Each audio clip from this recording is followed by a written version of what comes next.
اس دن مدینے کی ہر چیز اندھیرے میں ڈوب گئی تھی اور صحابہ کرام رضوان اللہ تعالی علیہم اجمعین دم بخود رہ گئے تھے، جیسا کہ ام المومنین سیدہ عائشہ رضی اللہ تعالیٰ عنہ روایت کرتی ہیں کہ ان کے نفس متزلزل ہو گئے تھے۔ ابن رجب علیہ الرحمہ بیان کرتے ہیں کہ صحابہ میں کچھ لوگ تو ایسے تھے کہ جو صدمہ برداشت نہ کر سکے اور ان کے دماغ پر اثر ہو گیا، کچھ بیٹھے اٹھ نہ سکے، کچھ کی زبان رک گئی اور وہ کوئی لفظ نہ بول سکے۔ کچھ صحابہ کرام نے تو آپ صلی اللہ علیہ وسلم کی وفات کا سرے سے انکار ہی کر دیا۔ ہاں، مگر ایک شخص تھا جس کے اوپر سکینت طاری تھی، وہ آپ صلی اللہ علیہ وسلم کے غار کا ساتھی تھا۔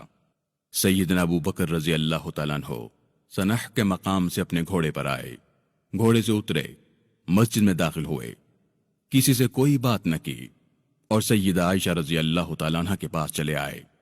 رسول اللہ صلی اللہ علیہ وسلم کو دیکھا، ان پر چادر پڑی تھی، آپ نے چادر ہٹائی اور آپ صلی اللہ علیہ وسلم کو چومنے لگے اور آنکھوں سے آنسو گرنے لگے۔ پھر آپ نے فرمایا، میرے ماں باپ آپ پر قربان، زندگی اور موت میں آپ کو پاکیزگی نصیب ہوئی، خدا کی قسم اللہ آپ کو 2 مرتبہ موت نہیں دے گا۔ جو موت آپ پر لکھی گئی تھی وہ آپ نے دیکھ لی۔ پھر آپ باہر تشریف لائے تو دیکھا کہ سیدنا عمر رضی اللہ تعالیٰ عنہ لوگوں سے کہہ رہے ہیں کہ اللہ کی قسم اللہ کے رسول فوت نہیں ہوئے، ان قریب اللہ انہیں زندہ کرے گا اور وہ آ کر ان لوگوں کے ہاتھ اور پاؤں کاٹ دیں گے جو آپ کی موت کی باتیں کر رہے ہیں۔ ابو بکر رضی اللہ تعالیٰ عنہ نے انہیں خاموش ہونے کو کہا، مگر عمر رضی اللہ تعالیٰ عنہ نے بیٹھنے سے انکار کر دیا۔ لوگ سیدنا ابو بکر رضی اللہ تعالیٰ عنہ کی طرف متوجہ ہو گئے تو آپ نے اللہ رب العالمین کی حمد و ثنا بیان کی۔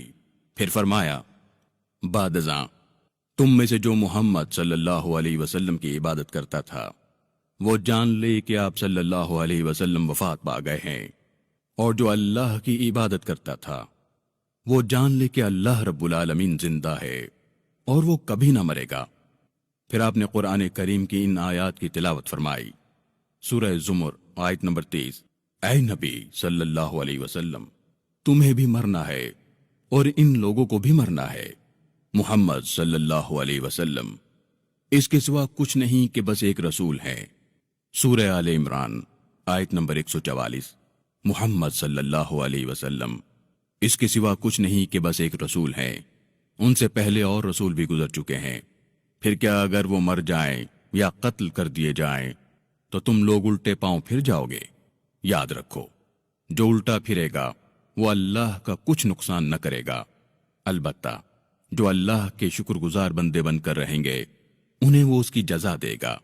جب ابو بکر رضی اللہ تعالیٰ عنہ نے اس آیت کی تلاوت کی تو لوگوں کو یوں لگا کہ یہ آیت ابھی نازل ہوئی ہے۔ جو جو اسے سنتا وہ اس کی تلاوت کرنے لگتا۔ سیدنا عمر رضی اللہ تعالیٰ عنہ بیان فرماتے ہیں کہ جب میں نے ابو بکر رضی اللہ تعالیٰ عنہ کے منہ سے یہ آیت سنی تو میری ٹانگوں میں جان نہ رہی اور میں زمین پر بیٹھ گیا، کیونکہ اس آیت کو سننے کے بعد مجھے یقین ہو گیا کہ اب آپ صلی اللہ علیہ وسلم اس دنیا میں نہیں رہے۔ اللہ ابو بکر رضی اللہ تعالیٰ عنہ سے راضی ہو جائے اور انہیں راضی کر دے۔